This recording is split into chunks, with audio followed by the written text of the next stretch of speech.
This is a story about a world obsessed with stuff. It's a story about a system in crisis. We're trashing the planet, we're trashing each other, and we're not even having fun. The good thing is that when we start to understand the system, we start to see lots of places to step in and turn these problems into solutions.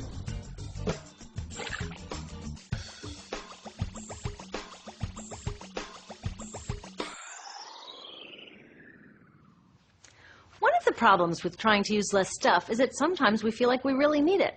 What if you live in a city like, say, Cleveland, and you want a glass of water?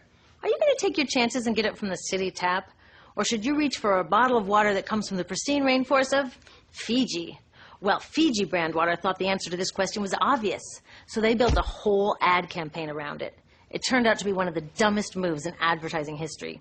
You see, the city of Cleveland didn't like being the butt of Fiji's jokes, so they did some tests, and guess what? These tests showed a glass of Fiji water is lower quality, it loses taste tests against Cleveland tap, and costs thousands of times more.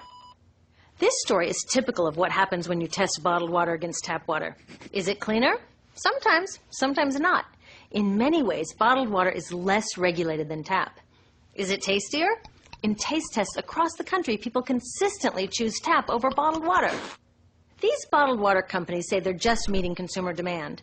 But who would demand a less sustainable, less tasty, way more expensive product, especially one you can get for almost free in your kitchen? Bottled water costs about 2,000 times more than tap water. Can you imagine paying 2,000 times the price of anything else? How about a $10,000 sandwich? Yet people in the U.S. buy more than 500 million bottles of water every week. That is enough to circle the globe more than 5 times. How did this come to be? Well, it all goes back to how our materials economy works, and one of its key drivers, which is known as manufactured demand. If companies want to keep growing, they have to keep selling more and more stuff.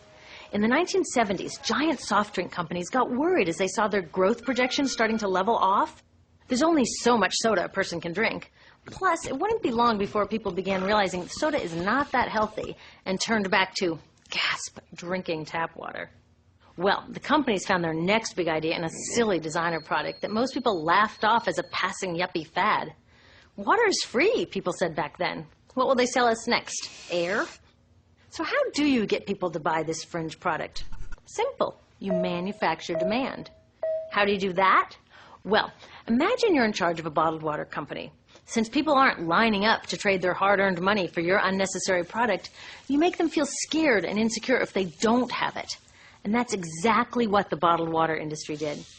One of their first marketing tactics was to scare people about tap water with ads like Fiji's Cleveland campaign. When we're done, one top water executive said, tap water will be relegated to showers and washing dishes. Next, you hide the reality of your product behind images of pure fantasy. Have you ever noticed how bottled water tries to seduce us with pictures of mountain streams and pristine nature? But guess where 1/3 of all bottled water in the U.S. actually comes from? The tap. Pepsi's Aquafina and Coke's Dasani are 2 of the many brands that are really filtered tap water. But the pristine nature lie goes much deeper. In a recent full-page ad, Nestle said, bottled water is the most environmentally responsible consumer product in the world. What? They are trashing the environment all along the product's life cycle. Exactly how is that environmentally responsible? The problems start here with extraction and production, where oil is used to make water bottles. Each year, making the plastic water bottles used in the U.S. takes enough oil and energy to fuel 1 million cars. All that energy spent to make the bottle, even more to ship it around the planet, and then we drink it in about 2 minutes? That brings us to the big problem at the other end of the life cycle, disposal.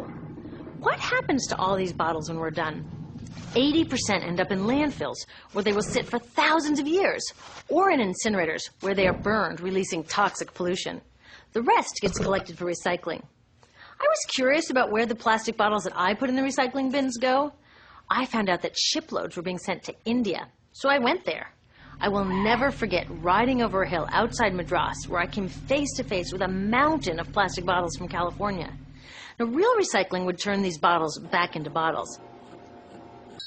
But that wasn't what was happening here. Instead, these bottles were slated to be downcycled, which means turning them into lower quality products that would just be chucked later. The parts that couldn't be downcycled were thrown away there, shipped all the way to India just to be dumped in someone else's backyard. If bottled water companies want to use mountains on their labels, it would be more accurate to show one of these mountains of plastic waste. Scaring us, seducing us, and misleading us. These strategies are all core parts of manufacturing demand. Once they've manufactured all this demand, creating a new multi-billion-dollar market, they defend it by beating out the competition. But in this case, the competition is our basic human right to clean, safe drinking water. Pepsi's vice chairman publicly said, "The biggest enemy is tap water." They want us to think it's dirty and bottled water is the best alternative. In many places, public water is polluted, thanks to polluting industries like the plastic bottle industry. And these bottled water guys are all too happy to offer their expensive solutions, which keep us hooked on their products. It is time we took back the tap.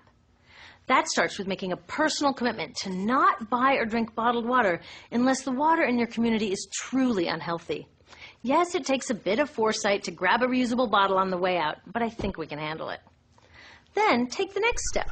Join a campaign that's working for real solutions, like demanding investment in clean tap water for all.